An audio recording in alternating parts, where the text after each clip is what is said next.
नमस्कार। आज हम बात करेंगे नक्षत्रों की सीरीज हमारी चालू है, तो आज हम बात करेंगे भरणी नक्षत्र की। भरणी नक्षत्र 27 नक्षत्रों में सेकंड नंबर जो होता है वो भरणी नक्षत्र होता है। इसका स्वामी वीनस होता है और ये मेष राशि में फॉल होता है। 27 नक्षत्रों में ये सेकंड नंबर का नक्षत्र है। तो हर राशि को 9 पद प्राप्त है, यानी अश्विनी के 4 पद और भरणी के 4 पद और कृतिका का 1 पद मेष राशि में फॉल होगा, क्योंकि 12 राशियों में इनको डिवाइड किया गया है। इनके 108 पद है जिनको 12 राशियों में डिवाइड किया गया है, तो हर राशि को 1 पद प्राप्त होता है। अब हम बात करते हैं वर्णमाला की इसका राशि अधिपति जो है वो मंगल है, और इसकी वर्णमाला के जो अक्षर होते हैं ना वो इसमें है ली लू लो। ये वर्णमाला की नक्षत्र इस भरणी नक्षत्र में आते हैं। और इसका जो गण होता है ना ये मनुष्य गण के है। गण होता है ना मनुष्य, राक्षस, देवता, इसमें ये मनुष्य गण के होते हैं। इसका जो जेंडर होता है वो फीमेल होता है। इनकी भरणी नक्षत्र वालों की थोड़ी सी क्वालिटी लेडीज टाइप की होती है। इसके देवता जो होते हैं यम इसके देवता हैं, और अधिपति देवता जो है वो अश्विनी है, अश्विनी कुमार है इसके अधिपति देवता। इसका पक्षी होता है क्रो, और इसका जो जानवर होता है वो मेल हाथी होता है। तो पहले जमाने में लोग हाथी पालते थे, तो अब तो ये पॉसिबिलिटी है नहीं, तो हम हाथी का स्टैचू रख सकते हैं। और इसका जो एट्रीब्यूट होता है और जो इसका होता है वो बोट होता है। बोट जो नाव होती है ना वो इसका एट्रीब्यूट होता है। ये अब आप भरणी नक्षत्र में जन्म हुए हैं तो ये आपका जन्म नक्षत्र होता है। तो आपकी कुंडली देख के ही हम बता सकते हैं कि कौन कौन से नक्षत्र आपके फेवर में है और कौन कौन से नक्षत्र आपके फेवर में नहीं है। इसके लिए तो आपको मुझसे संपर्क करना पड़ेगा। अब हम बात करते हैं अश्विनी भरणी नक्षत्र में कौन कौन से फंक्शन हो सकते हैं, जैसे शादी, गृह प्रवेश, मांगलिक कार्य, उपनयन, कर्ण वेदन या कोई शिक्षा स्टार्ट करना। तो सॉरी, कोई भी शुभ कार्य भरणी नक्षत्र में नहीं किए जाते हैं। और भरणी नक्षत्र में अगर किसी को आप पैसा उधार देते हैं तो वो कभी आप लौट के नहीं आता है। और भरणी नक्षत्र में किसी की डेथ हुई है तो 1 साल बाद कोई न किसी और की भी डेथ होगी। जैसे हम पंचक में देखते हैं उसी प्रकार भरणी नक्षत्र में भी होता है। इसका जो ट्री है वो आंवला का ट्री है।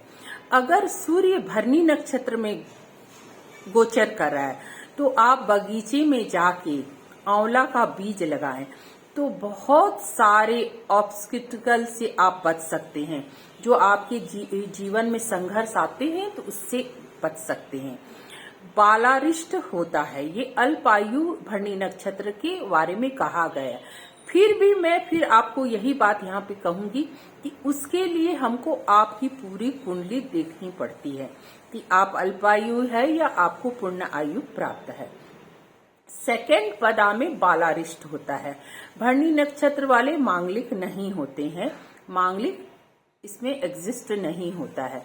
जब भरणी नक्षत्र फॉल, अब हम आगे बात करते हैं कि संडे से लेके मंडे तक क्या क्या योग होते हैं भरणी नक्षत्र के, इस पे हम बात करते हैं। अगर ये संडे अगर ये नक्षत्र फॉल हो रहा है तो राजाधि योग होता है, राजादंड योग एक होता है वो होता है। मंडे अगर भरणी नक्षत्र फॉल होता है तो गंडा योग होता है। ट्यूसडे फॉल होता है कर्मा योग होता है। वेडनेसडे फॉल होता है तो निशा योग होता है। थर्सडे अगर भरणी नक्षत्र फॉल होता है तो मृत्यु योग होता है। और फ्राइडे फॉल होता है तो सूल योग होता है। और सैटरडे पीड़ा योग होता है। इसीलिए मैंने स्टार्टिंग में ही कहा है कि कोई भी ऑस्पिशियस फंक्शन भरणी नक्षत्र में नहीं होते हैं।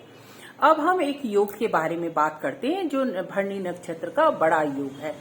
अगर किसी बच्चे का जन्म रात में अगर भरणी नक्षत्र में हुआ है तो वो ये राजयोग होता है।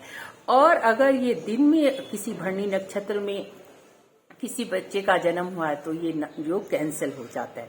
और अमावस्या के दिन और रात में जन्म हो किसी बच्चे का होता है तो ये बड़ा राजयोग है। और वही भरणी नक्षत्र है, रात में है और पूर्णिमा का जन्म है तो ये बहुत झगड़ालू, चीटर, जेलस इस प्रकार के ये लोग होते हैं। अब हम भरणी नक्षत्र की पदा की बात करते हैं।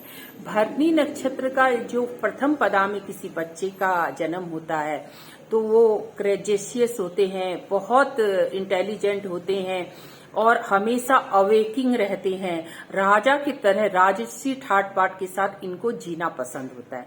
सेकंड पदा में किसी बच्चे का अगर भरणी नक्षत्र में जन्म हुआ, मैंने स्टार्टिंग में ही कहा है कि ये इसमें बालारिष्ट होता है, तो इसके लिए ये इनका जो सेकंड पदा में जो बच्चे का जन्म होता है वो बुध से रूल्ड करता है, नवमास में भी बुध से रूल्ड करता है। तो वो बच्चे इंटेलिजेंट होते हैं, जेलेसियस होते हैं, झूठ भी बोलते हैं और इनका आयुष्य बल कम होता है। अब हम बात करेंगे थर्ड पदा। थर्ड पदा बिलोंग करता है वीनस से, तो बहुत स्कॉलर होते हैं, वेदों का इनको ज्ञान होता है, रिच होते हैं और बहुत ही इसमें लेडीज लोग इनको बहुत पसंद करती है अगर कोई जेंट्स है तो, और लेडीज है तो लेडीज पसंद करिए इनका। अगर इनके बहुत सारे कोई जेंट्स है और थर्ड पदा में इनका जन्म हुआ है तो इनको लेडीज बहुत पसंद करती है और सरकार से भी इसको सम्मान प्राप्त होता है। अब आते हैं फोर्थ पदा पे। फोर्थ पदा मंगल से बिलोंग होते हैं, तो ये झूठ बोलने वाले, चीटर, झगड़ालू, जेलियस होते हैं। बहुत बार होता है ना, नौकरी से हम उनको निकाल दिया जाता है, इस प्रकार की स्थिति इनकी होती है। अब इसकी जैसे हम रेमेडीज, इनकी जो नक्षत्र वेद नक्षत्र जो होता है वो अनुराधा इनके लिए वेद नक्षत्र होता है। और पार्ट ऑफ द बॉडी में ऑर्गन कौन सा होगा, फीट का जो लोअर पर्सन का पार्ट होता है वो भरणी नक्षत्र को बिलोंग करता है। अगर कोई प्रॉब्लम है आपको फीट में तो जो एसेंशियल ऑयल होता है ना उससे वहां मसाज कीजिए। आपको जुकाम हो गई है या सर्दी लग गई है, कोल्ड कफ हो गया है तो एसेंशियल ऑयल इसके लिए बहुत अच्छा काम करता है। अब जैसे अब इसके लिए हम क्या रेमेडी करेंगे, अगर भरणी नक्षत्र में किसी का बच्चे का जन्म हुआ है तो उसको शुक्रवार के दिन पूरे दही पूरी बॉडी में मल के अच्छे से स्नान करना चाहिए, शिव स्रोत का पाठ करना चाहिए, गजेंद्र मोक्ष का पाठ करना चाहिए, दही का दान और साबुत जो नमक आता है उसका दान भी इनको करना चाहिए। इनको 3 स्टार प्राप्त है और इनका रंग सफेद है, इसलिए मैंने भी सफेद पहना है। और इनका जो रत्न है वो डायमंड है। और इसमें जो आप कोई भी ऑस्पिशियस फंक्शन नहीं होते हैं, कोई भी सिद्धि इस नक्षत्र में आप करते हैं तो प्राप्त होती है। ओवरऑल भरणी नक्षत्र में जो बच्चे जन्म लेते हैं तो वो किस प्रकार के होते हैं, वो जेलेस होते हैं, चीटर होते हैं, झूठ बोलने वाले होते हैं, वो ये बहुत इनको नींद आती है, इस प्रकार का इनका नेचर होता है जो पदा में भी मैंने आपको डिस्कस किया है। तो भरणी नक्षत्र वाले इस प्रकार के होते हैं। अगर कुछ छूट गया है तो आप इसके फीडबैक आप मुझे जरूर बताएं, तो मैं ऐड करके आपको बताऊंगी। कैसा आपको नक्षत्र का पूरा डिटेल लगा तो वो मुझे जरूर बताएं। आप अपने फीडबैक मुझे जरूर दें और ऑनेस्ट फीडबैक दें ताकि मैं अपने आप को और इम्प्रूव कर सकूं, क्योंकि YouTube की जर्नी मैंने अभी अभी स्टार्ट की है तो बोलते बोलते भी बहुत कुछ छूट जाता है। तो इतना ही कहना चाहूंगी। धन्यवाद, नमस्कार। और कुछ हो तो मुझे जरूर बताइए। नमस्कार।